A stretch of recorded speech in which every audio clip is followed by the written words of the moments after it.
Ugh. Here we go again. The alert levels come into effect at midday today. I just drove past the supermarket there and already they're completely full.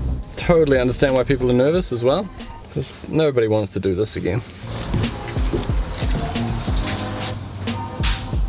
You know, if you've been following, this is a renovation and we were actually getting ready to rip off all the cladding on one side of this house. So the guys are going to come in and grab their tools as well. They've said level 3 for the next 3 days and then they're going to reassess. Because of the stage that this job's at, you know, we're going to be pulling cladding off. If they decide on day 3 that alert level 4 needs to happen and I've got all the cladding ripped off the side of the building, yeah, I don't think it's worth the risk. So basically I'm going to reassess at the end of that 3 days. And no, I don't have COVID-19. My voice is just croaky because I stayed up too late watching the news, freaking out about what was happening.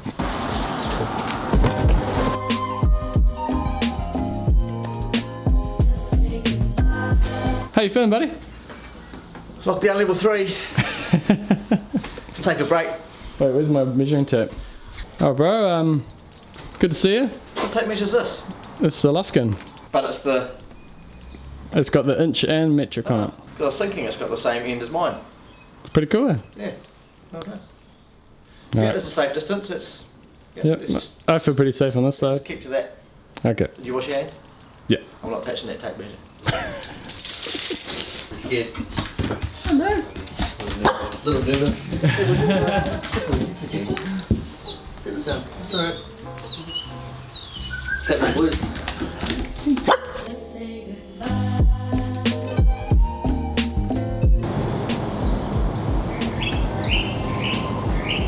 Now the same day that I picked up all that gear was not a good day. I dropped my camera. Went back to the container to unload all the tools and set the camera up on the tripod and I had switched it off, I wasn't even recording. And I just hear this crack, turn around and the lens went flying one direction, the camera flying the other direction. You can see it's still loose. Look at that, I just pulled it out. Usually you have to twist it to get it out. We were 2 hours away from being in level 3 lockdown. You know, stores closed, everything. So I rushed to a camera store and bought this camera here.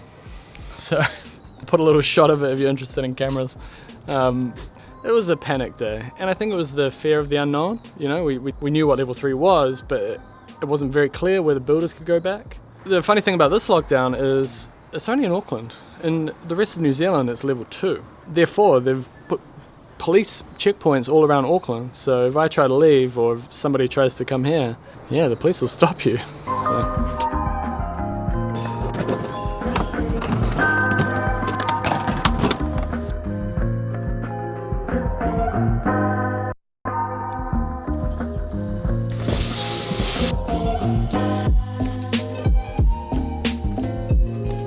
So there are restrictions, but we are going to continue working together, and we just have to keep social distancing.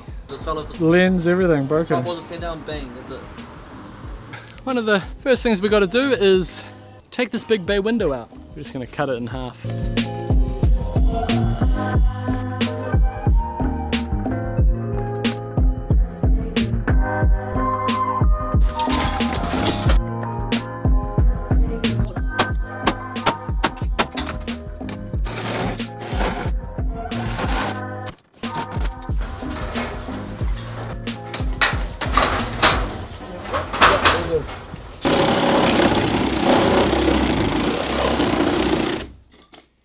I think the weatherboard's holding on to it, eh? I don't know, yeah.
I've been sent some mail from people and I wanted to share some of them with you because I thought they were pretty cool. I won't read the entire letter, but Matt from Pennsylvania wrote a letter saying he'd been working in New York City and he's not in the building industry now, but watching my videos really, made him want to get back into it. And he sent me a couple of tools. Yeah, since I learned a lot from you, I wanted to return the favor by sending you a few little tools I use and find exceptionally helpful. The first are drywall setting bits. For installing plasterboard, it sets the screw at the perfect depth. They eliminate the guesswork and are absolute lifesavers, and I've always kept them in my tool bag. Nice, so I look forward to trying that out in the next couple of weeks as we get inside the building and do some jibboard. The second is the best stud finder I've ever used. It finds the screws holding the plasterboard up. Hope you find them as useful as I do. It's basically a magnet, so you run it along the wall. Here we go, I'll put it there if you want to check it out for yourself. You run it along the wall and it picks up the fixing, and if you've got a fixing in a plasterboard wall, there's likely to be timber that fixing goes into. I guess the soft part's for the wall, and that's the little magnety part. Imagine it be a stud near the light here. Hey, there we go. So it's loose. When the magnet hits, it moves up. Oh, this must be a nog or something. I'm like solid metal all the way along. Oh my god. That's a solid magnet. And Matt had a few questions as well, so I thought I'd try and answer them.